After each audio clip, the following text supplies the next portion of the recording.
یہ کوئی جلسہ نہیں ہے، شادی ہال تو ہے لیکن کوئی شادی کا فنکشن نہیں ہے کہ آپ اسے انجوائے کریں۔ آپ خاموش رہو گے تو بات ہوگی، ورنہ نہیں۔ اور ادھر بھی جو ساتھی ہیں آگے چیئر پڑی ہوئی ہیں، آپ ادھر تشریف رکھیں۔ بہت مختصر سا بہت شارٹ پروگرام ہے، جلدی ہی پورا ہو جائے گا۔ بسم اللہ الرحمن الرحیم، الحمد للہ وکفی والصلاة والسلام علی عباده الذین اصطفی، اما بعد فاعوذ باللہ من الشیطان الرجیم، بسم اللہ الرحمن الرحیم، یا ایہا الذین آمنوا قوا انفسکم واہلیکم نارا وقودها الناس والحجارة،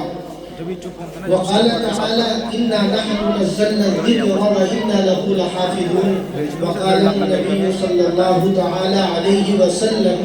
خيركم من تعلم القرآن وعلم، رواه البخاري، أو كما قال عليه الصلاة والسلام۔ نہ ہو تعلیم تو یہ زندگی اچھی نہیں لگتی، نہ ہو تعلیم تو یہ زندگی اچھی نہیں لگتی، ہمارے ملک میں ناخواندگی اچھی نہیں لگتی۔ تعلق علم سے رکھنا بلندی کی علامت ہے، تعلق علم سے رکھنا بلندی کی علامت ہے، جہالت سے تمہاری دوستی اچھی نہیں لگتی۔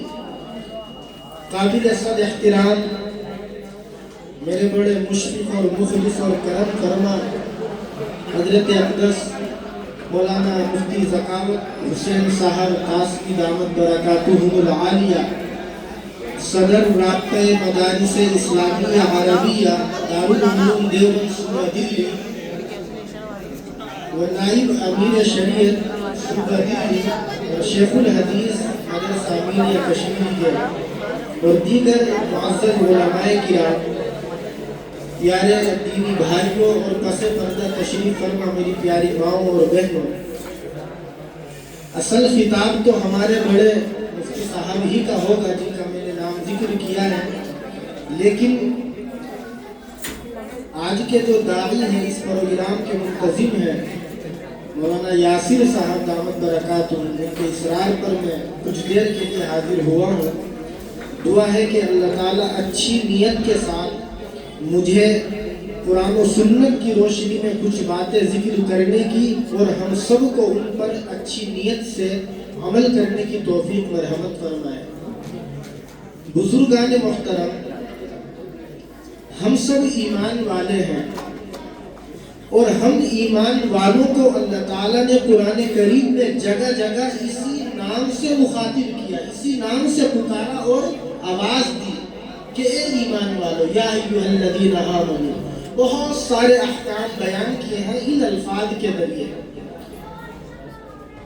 میں نے ابھی ایک آیت ذکر کی ہے سورہ تحریم کی آیت نمبر 6، اس میں بھی اللہ تعالیٰ نے ہم ایمان والوں کو، ہم مسلمانوں کو، قرآن والوں کو، کلمہ پڑھنے والوں کو انہی الفاظ سے مخاطب کیا اور فرمایا اے ایمان والو، قوا انفسکم واہلیکم نارا، تم اپنے آپ کو بھی اور اپنے گھر والوں کو بھی جہنم کی آگ سے بچاؤ، اس آگ سے جس آگ کا ایندھن یہ لکڑیاں اور سوختہ نہیں ہے بلکہ انسان اور پتھر ہے۔ اس لیے ہم مسلمانوں کی، ہم ایمان والوں کی، قرآن والوں کی یہ ذمہ داری ہے کہ ہم قرآن کریم کے اس حکم کے اوپر عمل کرنے کے لیے کمر بستہ ہوں اور ہم اپنی بھی فکر کریں، اپنے اولاد کی اور اہل خانہ کی فکر کریں کہ کس طرح سے ہم بھی اور ہمارے گھر والے بھی جہنم کی آگ سے بچ جائیں۔ اور جہنم کی آگ سے بچنے کے لیے ضروری ہے کہ ہم شریعت کے تقاضوں کو پورا کریں۔ اللہ نے قرآن کریم میں یا اللہ کے نبی علیہ السلام نے جن احکام کو احادیث مبارکہ میں بیان فرمایا، علماء نے قرآن و سنت کی روشنی میں جو مسائل لکھے ہیں، جو احکام مرتب کیے ہیں، ہر مسلمان کی ذمہ داری ہے کہ وہ ان احکام کے اوپر، ان مسائل کے اوپر عمل کرے، یعنی شریعت کے متعین کردہ اصول کے اوپر زندگی گزارے، جن چیزوں کے کرنے کو ہم سے کہا گیا ہم ان چیزوں کو کریں، اور جن چیزوں کے کرنے سے ہمیں روکا گیا ہم ان چیزوں سے رکنے کی مکمل کوشش کریں، تاکہ ہم اس آیت کریمہ کا مصداق بن جائیں اور ہم خود اور ہمارے گھر والے جہنم کی آگ سے بچ جائیں۔ اللہ ہم سب کو اس فکر کی توفیق مرحمت فرمائے۔ ہم آج یہاں جمع ہیں قرآن کی نسبت پر،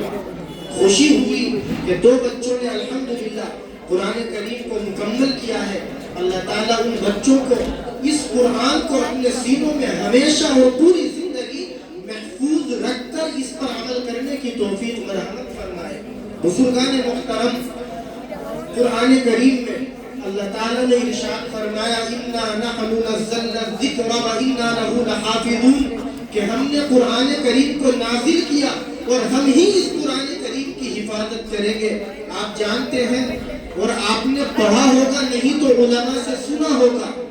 کہ اللہ تعالیٰ قرآن کریم کی حفاظت اپنے بندوں کے سینوں کے ذریعے کرتے ہیں۔ اس کا یہ مطلب نہیں ہے قرآن کی حفاظت کا کہ آپ قرآن کریم کو اٹھائیں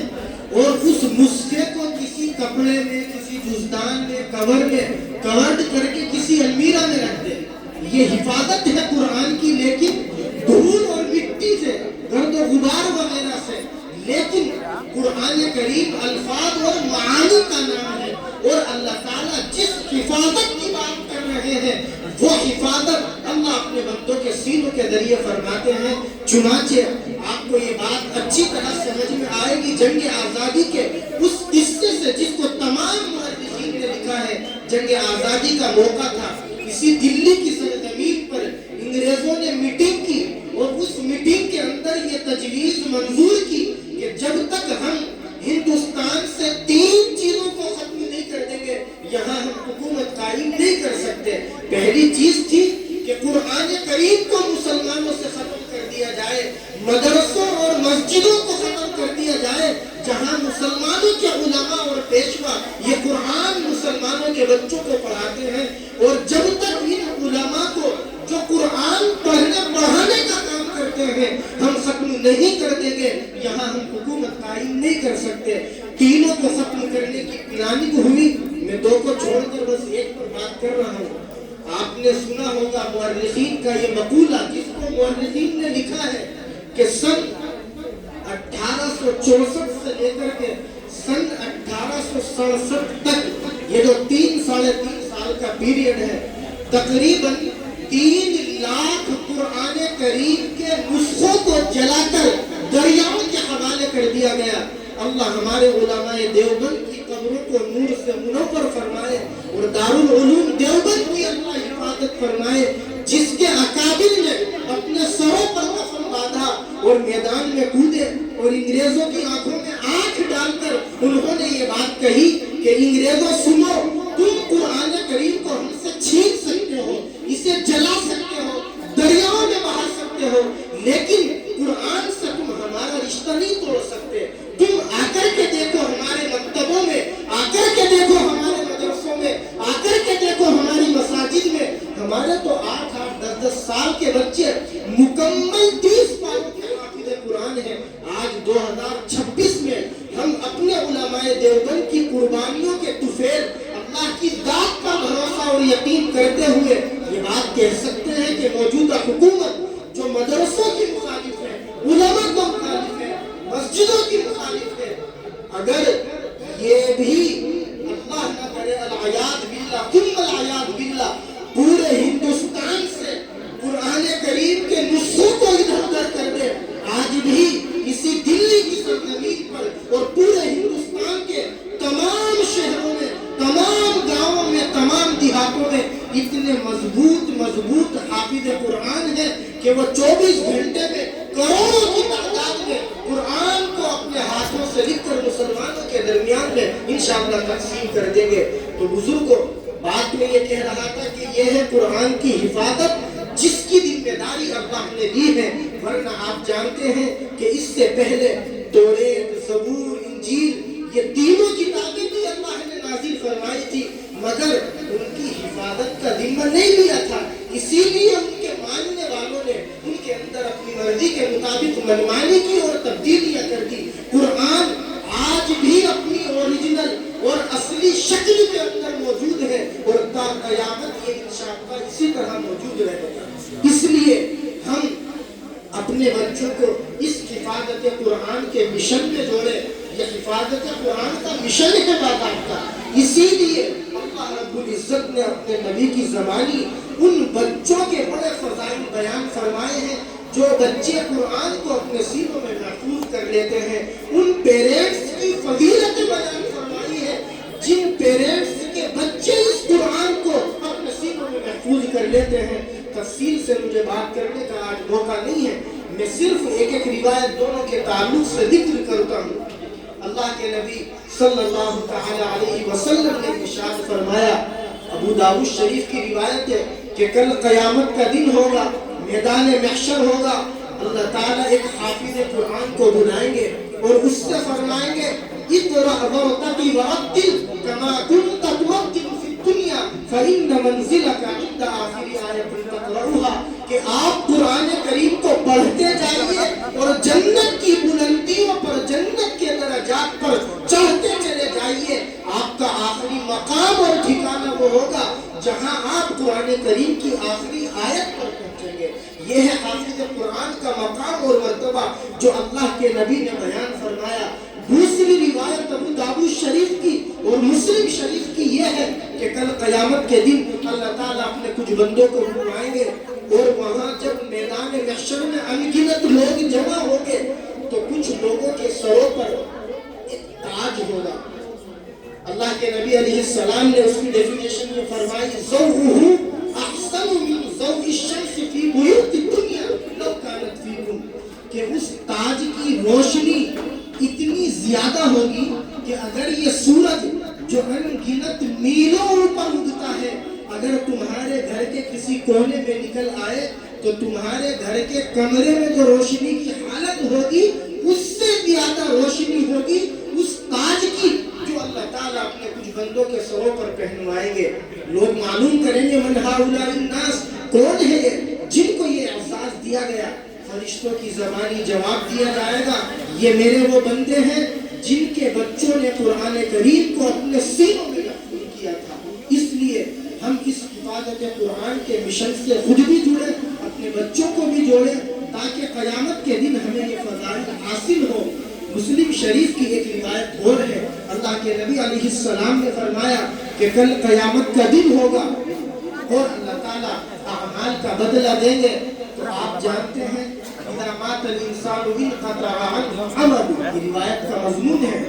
کہ جب انسان مر جاتا ہے تو اس کے اعمال نامے کو جس میں نیکیاں اور برائیاں لکھی جاتی ہیں فرشتے لپیٹ کر کے رکھ دیتے ہیں. اس لیے کہ جب آدمی چلا گیا اب اس کی نیکیاں اور برائیاں نہیں لکھی جائیں گی. مگر آپ علیہ السلام فرماتے ہیں آدمی اگر مرنے سے پہلے 3 کاموں میں سے کوئی ایک کام کر لے تو اللہ تعالیٰ مرنے کے بعد بھی اس کے اعمال نامے میں کنٹینیو نیکیاں لکھواتے رہتے ہیں. ان 3 کاموں میں سے ایک ہے صدقہ جاریہ. مولانا مکتب چلاتے ہیں, آپ اس مکتب میں گئے, کسی ضرورت مند بچے کا آپ نے خرچ اٹھا دیا, مدرسے کی کوئی ضرورت پوری کروا دی, مسجد کی کوئی ضرورت پوری کرنے میں آپ نے حصہ لے لیا, یہ ہے صدقہ جاریہ. دوسرے نمبر پر فرمایا او علم ينتفع به, ایسا علم جس سے فائدہ اٹھائے. آپ نے